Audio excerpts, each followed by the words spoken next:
Hey guys, do you guys want to paint like a pro? Well, here, let me give you one of the most important tips of my life. It's called floating your pigment. Yes, that's exactly what I said, floating your pigment. It's one of the things that I had learned many years ago when I was teaching back at Dillman's. I said this phrase, float your pigment, and everybody started getting it. And what does that mean, that float your pigment? Well, I'm going to show you today, and it's probably one of the best, easiest ways to learn how to become a pro. And when it comes to using watercolor. So this big blotch behind me right here, this one right here, that is floating your pigment. Can you see all the pigment in there? And now, of course, I've used some of that new Holbein granulating pigment where you can tell there's like two different colors in there. But what is floating your pigment? Well, it's taking, and when you're applying the paint onto your paper or board or whatever you're applying it to, is that you're using water and you kind of float your pigment in that water. That's what all it is, floating the pigment in the puddle of water. I don't care how small the object is that you're painting or how large it is. It's all about letting the pigment float in the water, and it softens itself. You never have to soften the pigment. It does it, and you never have to blend. You don't have to blend watercolor. You just let it work its own magic, and that's the best thing about watercolor. And that's like I call it floating your pigment. Other people call it all kinds of different names of what they call it. I call it floating your pigment. You know, some people do wet into wet. They call it wet into wet, or pouring your pigment. There's many different things that different teachers talk about and how to do this. So let me just show you. So this is what it is. And so what I'm going to do, move this up a little bit.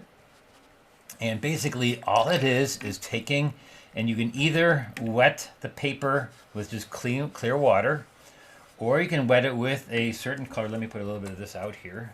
And this is that granulating, new Holbein granulating color. This one is called Clematis Violet. And so what you do is you can put a little bit of this in your brush also while it's wet, and also wet the paper. So what you're basically doing is you're wetting the paper either with a little bit of paint, and again, it doesn't matter how small it is. I can make it this small. I can make it this small, and it still is fine for floating your pigment, basically. And so what here, let me just get out of the way here a little bit. and so again, this is wet, right? And so I'm going to take pigment, and if I want to make a gradation, I would put more pigment over here, and if it on this side it'd be less, right? So basically you're putting the pigment in less to more, and see how I'm just going to let it rest there. Now, if it's running out of control like this, and where it's like leaking into their part, and it's not, you can help it push it along a little bit. And some people even take their board and they go up and down like this and let things, run along like this. You can do that, but basically you notice that my pigment is floating. It's like sitting on top of the water, and it's floating. This now is more of a tint. There's not much pigment in there, so that's more of a tint. I call that a tint.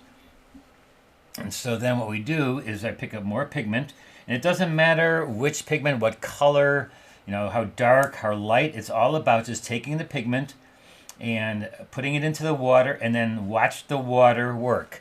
Let the water do its business. See right here, when I first put it on there, right, it's a lot of brushwork, and you see the brushwork. And if it's not smoothing out by itself, then you're not floating your pigment. You want it to smooth out itself.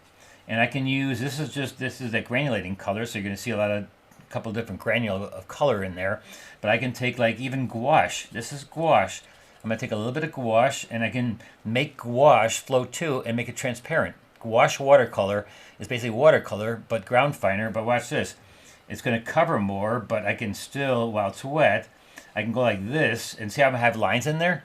But just watch. Watch how it just slowly and slowly, it will take and soften itself and make a smooth edge all by itself, because you have enough water there so that it's floating on its own. It's floating your pigment. And learning how to control your pigment in a wet wash is what you want to learn to be a pro.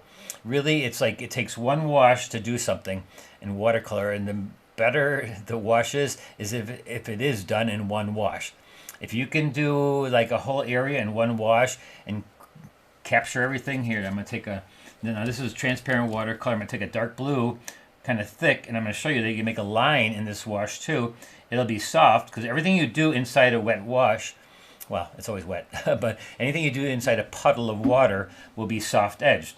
Now you notice the outer edge here is hard because the paper is dry. And this is like something I teach everybody right from the get-go to learn how to do. This will make you look like a pro. If you do every wash this way, I do every wash this way. Every wash I do, I don't care how big it is, how small it is. This is a really small one. I float my pigment. If there's not enough water, let's show you what happens when you don't have enough water. So if you don't have enough water, and I'm just kind of brushing it on like this, it's not floating. It's going to be more of a tint. But it's just, it's going to keep those lines because there's not enough water to push it and make it nice and clean again, right? Now, when I do something, I've done it so many times, it's hard for me to do something wrong. It's sort of like one of those things that I can't do. If I try to do something wrong, because of so many years I've been trying to do the same thing over and over again, you get to the point where you know exactly how much pigment you need to have it float and also create an edge, like a soft edge. See, that's enough pigment, and I let the pigment sit there and do its thing. I just saw a video online by another artist, and he does people, and you know, it's all, every wash that he does is very wet. So make it pretty wet so that you can let the pigment soften on its own and become transparent or opaque. You know, the thing is, if you're using opaque and you're making it thick, then that's not floating your pigment. Like this is gouache, really thick, and so that's like oil paint. That's like acrylics. That's putting it down and leaving it, and not not having to soften it. You have to soften yourself, right? This is a hard edge, but inside here, if I'm going to soften this, I've got to soften the inside by itself, by myself. I've got to just actually do that. And so this is doing it on its own, right? This is enough water. And you can always add water to this. Like, look at it, I can always add water. I can go back in there and add some water and let the pigment float down. And then watch it. Watch how it's working. And if you need to take some pigment out, you can do that. You can take pigment out. Oh, watch this. I mean, it's water. I can take some pigment out. But as soon as I take pigment out, that means it's not floating anymore. So I've got to take and put some more water back in there so it floats. And how do you stop the pigment from floating? Add more pigment. The thicker the pigment, hardly any water in your brush. So if I put hardly any water in my brush and then I do it into a wet wash, that will then sit there and soak up the water to a point, but then it's going to give you a harder, soft edge. You know, the thicker the paint, the harder the edge is going to be in a wet wash, wet in the wet wash. And that's like, it doesn't matter what color again, it doesn't matter what color. This can be done light, dark, anything. And then, so always remember, water first. Sometimes you can do water with a little bit of pigment. Sometimes water with a lot of pigment. As long as when you're done, that you got enough water that you're floating your pigment. And if you're redoing an area, like I just redid this whole thing, just re-wet it again. Just re-wet again. It's going to be, and if let's say I don't have too much pigment in there, I'll take a little bit of it out because I don't want it all mixed together. So I'm going to take it out, wipe it on my towel, and then I'm going to re-wet the area. So an evenly wet surface. This is something you need to learn how to float your pigment. It's the best way of making your watercolor look. Look at how smooth that is. Now this is I'm losing the shine.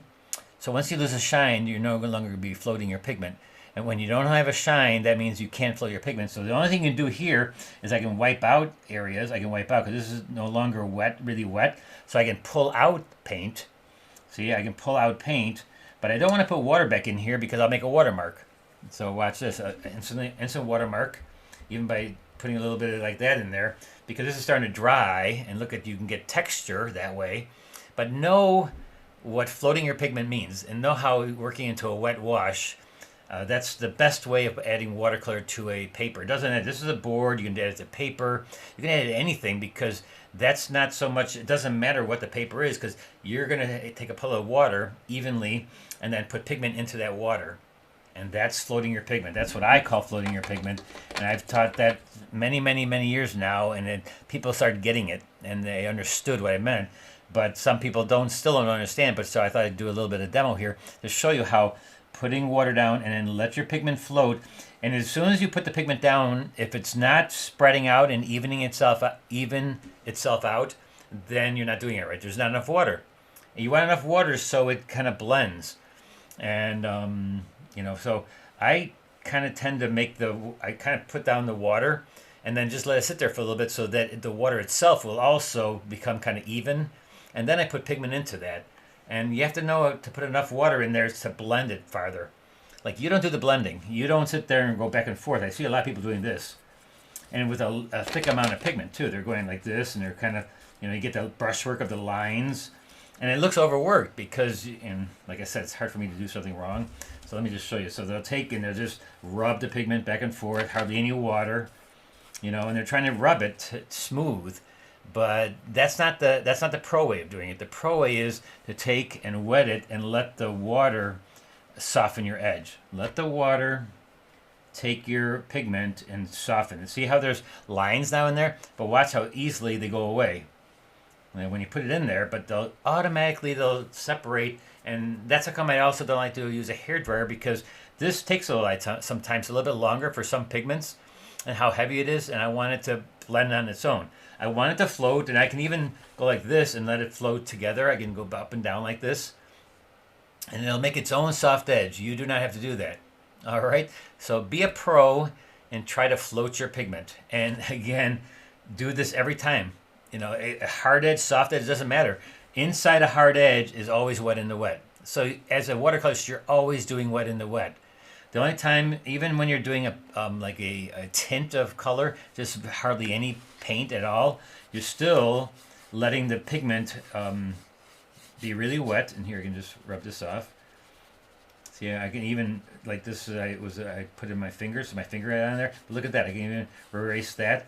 And then I can just let it be nice and wet, and I can make it really light. That's more of a tint. And I can even make it more of a tint, but I need the water to soften itself out. And you can help it along. See, I'm just going to put a little bit more water. Water softens itself when it comes to the pigment. I mean, the pigment softens in the water by itself. All right, so that's like, you see those lines in there? But as it dries now, this is a lot of water, and it's going to be more of a tint, but it will soften itself. Like if you see something like that where it's a little bit more pigment there, you can just take your wet brush and just move it around a little bit. And that's where that spot was. I had the kind of thick spot. But basically, wet your paper, floats your pigment. All right? One of the best tips I think I've ever given. So try this, practice this, and don't practice on a painting. Take a board like this. This is an extra board that I cut off the edge of something. Use an extra board and make an abstract out of it. That's what we're doing this week in our classes. We're going to do some abstract, and we're just going to learn how to do neat washes of pigment. Taking a pigment and then just seeing what you can do with spattering, salt, scraping, and all those things, but all need to have water and a lot of pigment first, and then you can do all the little things into that. Like salt doesn't work unless you have a lot of water, right? So it's always about how much water you have down. Put it down, nice and floaty. Make it floaty, and then put your pigment in there. Wet in the wet, and then just have fun, and just practice to make it look like a pro did it. Pros use transparent watercolor, opaque watercolors, and they use it this way to make it transparent and to make it look really even. All right, have fun with it, guys. And I'll see you on Thursday for our paint along, which I do every Thursday, 6:30 Central Standard Time. Come back to my channel, and please subscribe if you're not subscribed. All right, thanks a lot, guys. Bye-bye.